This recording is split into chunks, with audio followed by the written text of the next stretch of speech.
L'opposition s'est tellement emportée dans ce genre de pratique qu'il laisse passer des messages regrettables, très malheureux. Moi, j'ai écouté, j'ai lu quand j'étais à Bamako, que M. Selou dit que Alpha n'aime pas l'ordre et donc il va l'aider à mettre le désordre. Très franchement, pour quelqu'un qui a toute sa tête, qui est réfléchi, quelqu'un de son rang qui compte gouverner à la destinée de ce pays, si quelqu'un n'aime pas l'ordre, on l'aide à faire l'ordre. Si quelqu'un aime le désordre, on l'aide ou on l'oblige à instaurer l'ordre. Mais pas l'aider à faire le désordre. Vous voulez mettre le désordre et après quand vous allez... Si Dieu fait que vous venez, vous allez faire comment? Je pense que ce genre de déclaration est totalement irresponsable pour quelqu'un de son rang. Deuxièmement, il dit... J'écoutais la grande gueule. Le journaliste était tellement fier de la phrase, mais je dis, mais ce journaliste-là, je ne sais pas. Il dit, c'est lui dit que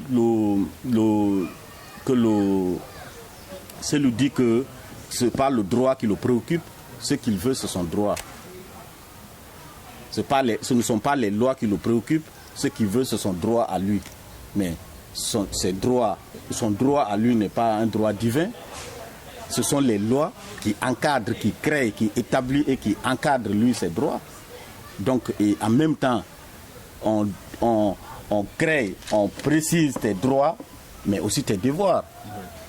Vous voyez, donc dans un pays, si on cesse de respecter, si le civisme disparaît, même si vous mettez Obama comme président, même si vous mettez Roosevelt comme président, ça ne marchera pas. Parce que le travail, c'est le complément de ce que le peuple fait. Le travail du président, c'est le complément. Ça ne fait que compléter ce que le peuple fait. Mais si on se met dans la guerre, qu'est-ce que... Houphouët-Boigny disait que lui, il préfère l'injustice au désordre. Parce que l'injustice, quand on s'en rend compte, on peut la réparer. Mais quand il y a le désordre, on ne peut rien entreprendre. Je pense qu'il faut que les gens cessent de mettre du désordre parce que ça ne sert à personne, ni à eux, ni au pouvoir auquel ils pensent faire du mal. Parce que s'il n'y a pas de développement, ce qu'il a laissé comme réalisation, il n'est pas mort avec, il n'est pas parti avec, ce n'est pas à Farana, c'est dans toute la Guinée. Conte, c'est la même chose, ce qu'Alpha va faire, c'est la même chose. Si Selou venait un jour, ce qu'il va laisser, ce ne sera pas à Dalin qu'on va aller s'il meurt ou bien s'il quitte le pouvoir. Donc, si on fait une réalisation, c'est pour le pays. Maintenant, si quelqu'un s'oppose à ça, c'est que vraiment, je considère ceci comme des apatrides. Enfin, excusez-moi de l'expression, mais comme des gens qui n'ont aucun sens de responsabilité. Monsieur Kourouma, ces derniers jours, vous avez rencontré le président Ibeka. Oui. Parlez-nous des motifs de cette rencontre. Bon, d'abord, nous sommes partis d'ici avec les ministres Ibrahim Bantamasso et Aïssia, parce que le mari, M. Touré, de Nenemba, qui est notre ambassadrice à Berlin, était décédé de façon subite. Il a quitté Bamako pour aller voir sa femme, et le même jour, il est décédé aux environs de 17h heure locale. Et donc, nous nous sommes organisés pour aller présenter les condoléances.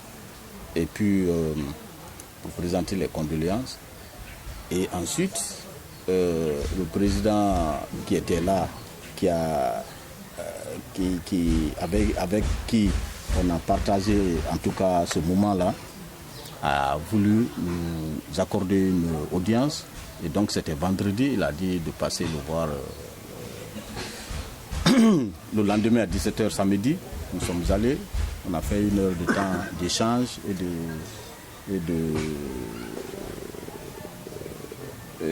de discussion avec lui.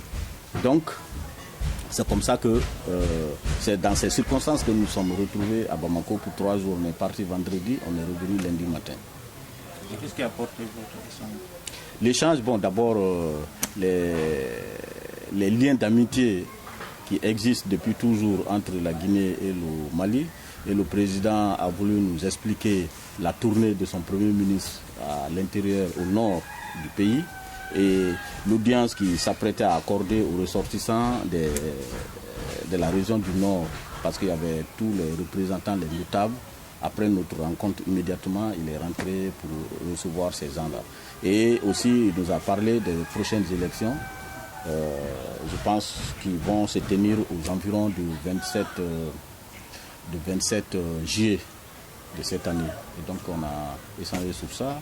Et puis les dossiers de la sous-région, on a parlé des élections en Sierra Leone. On a parlé aussi de ses amitiés avec le président de la République, le professeur Alpha Condé, avec le président Youssoufou, et puis de ses boutades avec Alassane Ouattara. Voilà. Revenant sur les manifestations, on a assisté aussi à l'interpellation des Grenades, qui est supposé être un auteur des assassinats des militants de l'opposition. Comment vous avez vécu cet événement?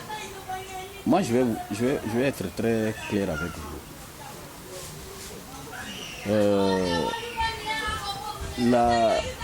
L'interpellation de Grenade, je ne vois pas le lien entre l'interpellation de Grenade et la manifestation, les différentes manifestations. Grenade est venu personnellement me voir. Moi, je l'ai écouté il y a 6 mois. Je l'ai écouté et il m'a expliqué ses récriminations contre Selou et sa femme. Il m'a dit ceci, qu'une nuit, un jour, il y a eu une manifestation, il y a un gendarme qui a tiré sur un de ses proches. Ça, c'est Grenade qui me le dit, il y a 6 mois. Moi, je n'ai pas voulu, je l'ai juste écouté. Et puis, il avait besoin d'une petite aide, j'ai fait. Il m'a dit, il a tiré sur un de ses camarades, un gendarme. Et puis, ils se sont dispersés. Après, ils sont venus prendre le corps et replier avec. Ça, c'est Grenade qui me le dit, et devant témoin. Et que 2 jours après, ce gendarme est venu accompagner le directeur de presse de la gendarmerie, le gars qui fait la communication, M. Barry ou Baldi, je ne sais pas. Mohamed Alpha Barry. Voilà. Que ce dernier est venu en compagnie de Mohamed Alpha Barry vers 1h du matin au domicile de Selou Dalein. Il les a vus, ils sont venus dans une voiture banalisée et puis ils sont rentrés. Selou est sorti, les raccompagner quelques temps après. Le lendemain, qu'il a interpellé Selou sur la question, il lui a dit mais celui-là que vous avez reçu hier a tué un de nos amis. Et puis vous acceptez de le voir. Celui lui a dit que la politique est très profonde, toi tu ne comprends pas tous les contours. Ça c'est Grenade. C'est lui qui est venu me dire, et il y a plus de 7 mois. Il y a très longtemps. Donc, moi je suis l'enquête comme tous les autres. Mais, peut-être... Donc il a insinué que Selou est derrière... C'est ce qu'il a voulu nous expliquer, très franchement. C'est qu'il y a une connivence entre un certain nombre d'officiers au sein des forces de sécurité avec Selou qui participent au massacre ou en tout cas aux assassinats de certains de ses militants. Dans quel but? Dans quel but? Pour discréditer le pouvoir. C'est clair. Ça, c'est Grenade qui m'a dit. Et devant témoin. Moi, je suis prêt à me mettre... Si vous voulez sortir le plus grand waliou du Fouta, je mets la main sur le courant et je jure. Je ne mens pas. Et je n'ai aucun intérêt de mentir. Donc, les gens pensent que la tuerie davantage crée des problèmes au pouvoir. Pourtant, il y a des gens qui disent que le nommé Grenade, le petit Grenade, qui est connu de tous comme étant un militant de Cellou Dalein Diallo de l'UFDG, disons-le comme ça, a été approché par les services de renseignement pour c'est pas vrai. Justement écorner l'image, discréditer. Non. Ce que je vous dis, ça s'est fait. Je vais vous dire une chose. Ça s'est fait depuis 7 mois même. Et il y a témoin. Pose la question à Grenade s'il ne m'a pas rencontré. Et de son chef. Moi, je n'ai pas voulu, tu sais, moi je suis politique. Je n'ai pas voulu l'utiliser, en faire une autre utilisation pour créer des trucs. Bon, maintenant, je ne sais pas, 6 mois après, comment il s'est retrouvé de l'autre côté, franchement. Après, je n'ai plus suivi le dossier. Et il m'a même dit que sa petite soeur avait des difficultés pour aller. J'ai payé l'école de sa soeur, je crois, 3 millions ce jour-là. Vous comprenez? Donc, c'est pour vous dire pourquoi on va discréditer quelqu'un. Ça, ce sont des pratiques de base classe. Non, on ne ferait pas ça. Non. Il y a une réalité. C'est clair. Maintenant, que Grenade ait perdu sa tête, ça c'est autre chose. Je ne suis pas un psychologue, etc. Mais ce qui est clair, Grenade a donné des preuves. Il a parlé. J'ai dit 6 mois après. Après, il était libre ici. Un matin, je vais vous dire une chose. Un matin, il m'appelle. Il me dit que l'UFDG avait organisé des jeunes pour le liquider physiquement. Ils sont allés le prendre dans sa maison. Ils ont commencé à le tabasser pour le tuer et le mettre dans un caniveau. Entre-temps, le bac, il y a un des trucs de bac là qui passait, qui l'a sauvé. Ça s'est passé. Ça, c'est Grenade. Moi, je n'étais pas là-bas. Il a même voulu que je le protège. Mais moi, comme je ne veux pas me mettre dans ce genre de situation, je n'ai pas voulu aller loin avec lui. Mais ce qu'il explique, c'est personne ne l'a fait apprendre ça. Il estime avoir vécu puisqu'il était sous le toit de Cellou et de son épouse. L'aviez-vous senti sincère dans ce qu'il disait? Franchement, je pense que il disait la vérité parce que il m'a dit quoi? Comme il était devenu de trop, quand il a été blessé, Cellou et son épouse l'ont envoyé au Sénégal pour son traitement. Et après, on n'a plus voulu qu'il rentre. Non seulement on n'a plus voulu qu'il rentre, mais on l'a abandonné à son sort, à lui-même. Il ne recevait plus de moyens de subsistance de la part de Cellou et de son épouse. C'est clair. Et il montre les cicatrices. Et personne ne nie que ce jeune ait vécu sur le toit de Cellou. Personne ne peut nier ça. Donc pourquoi je ne vais pas le croire? D'accord. Voilà. Une dernière question. Oui. Quelles sont les leçons que vous avez tirées des élections communales et communautaires? Bon, les leçons sont multiples. Si on se met à tirer toutes ces leçons-là, je pense que ça va nous prendre assez de temps. Surtout le sport du RPG. Tu as vu le monsieur là? Le score du RPG, d'abord je voudrais vous dire une chose. Les gens rencontrent des histoires. Moi j'ai reçu par hasard, hein, c'est un parent mais je ne le connaissais pas. C'est à la veille de mon départ au Mali, 2 jours avant, qu'il a cherché mon téléphone a sonné. Comme moi je prends toujours mes appels, ou je rappelle toujours. Donc j'ai décroché, il m'a dit que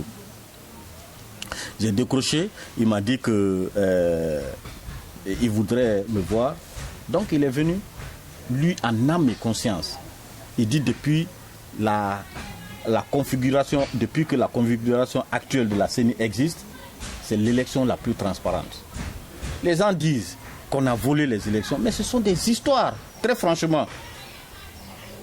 Comment voulez-vous que nous, on ait les moyens de voler et se mettre en position de discuter avec les gens pour avoir la mairie? Si on avait les moyens de voler, franchement, on se serait mis dans cette position inconfortable. Il faut colmater de gauche à droite pour avoir la mairie.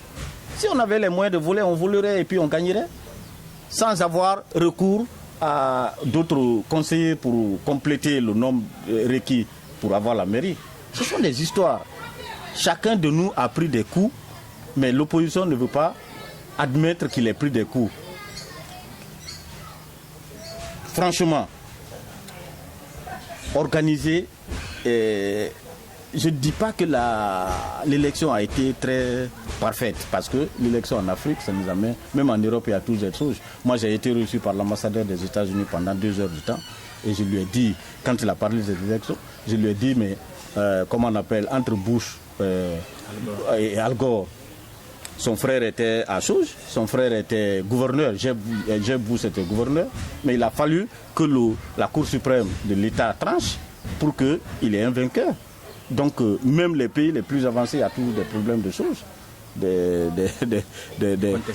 contestation, ou en tout cas même pas de contestation, mais des problèmes de ce genre d'organisation. Donc chacun de nous a pris des coups. Je pense qu'on doit, en tant que responsable politique, on doit donner l'exemple. Il ne faudrait pas que les gens se mettent dans une position de contestation systématique. Mais ça arrange qui? Vous allez contester, et ensuite, s'il n'y a pas de mairie, ce sont les délégations spéciales, ça arrange qui? Les lois dont il est question, qui est-ce qui ont négocié? L'accord a été accepté de qui? De tout le monde, les deux partis, la majorité et l'opposition. Il y a certains dans la majorité qui n'étaient pas d'accord, il y a certains dans l'opposition qui n'étaient pas d'accord. Mais à partir du moment où l'accord est signé, il faut respecter. Et les conséquences, vous en assumez. C'est ça. Parce qu'il n'y a pas que... Quand il y a une situation, il n'y a pas que le côté positif qu'il faut voir. Il y a des fois les revers des médailles. Moi, je vais poser une dernière question. Oui. Une question que j'ai posée il y a quelques semaines à l'honorable Damaro. On est à la veille de 2020, s'il faut dire comme ça, peut-être 1 an et demi. Nous serons en 2020 où, en principe, on doit organiser les élections présidentielles. Mais jusque-là, on ne voit personne au sein du RPG qui émerge pour éventuellement succéder à Alpha Condé. Mais est-ce que la question est d'actualité? Le parti est un parti organisé. Alpha est un militant. Il est le président de la République. Il y a des grands cadres au sein du parti. Il y a des cadres politiques aussi, qui sont de très grands politiques. Donc, ne vous inquiétez pas, au moment venu, quand la question, on ne peut pas faire une guerre qui n'existe pas. Quand la guerre va exister, on va la faire. Et si toutefois Alpha se présente pour le troisième mandat, est-ce que vous allez le soutenir? Si toutefois il se présente.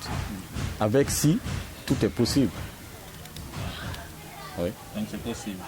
J'ai dit avec si, puisque vous mettez au conditionnel. On peut mettre Paris. Voilà. Si, tout est possible. Donc la réponse existe dans ta question. D'accord, merci beaucoup, M. Soir. Vous avez un dernier un mot pour clore? Bon, moi le dernier mot que j'ai, c'est que nos frères de l'opposition doivent se comporter en opposant responsable. Il ne faut pas qu'ils pensent, je vais vous dire une chose, personne, je dis bien personne, ni eux ni nous, ne créera des problèmes et s'asseoir tranquillement ici. C'est exclu. Personne ne créera des problèmes pour requérir des dividendes. Ce qu'il faut pour le pays, c'est la paix, la discussion, l'entente. Si quelqu'un pense que lui, il peut mobiliser les gens, chacun peut mobiliser. Mais nous, en ce moment, la mobilisation ne nous arrange pas. On reste en contact avec les populations, avec les militants. On a tout fait pour ne pas... Parce que les gens sortent, vous sortez. Après, la tension, vous allez où? C'est ça. Il ne faut pas qu'ils pensent que c'est eux qui maîtrisent la rue. Hein. Personne, nous ne permettrons à personne, qui qu'il soit, quel qu'en soit ce qu'il a comme tentacule ou bien ramification, personne ne peut penser créer des problèmes et s'en sortir indemne. Ça ne marchera pas.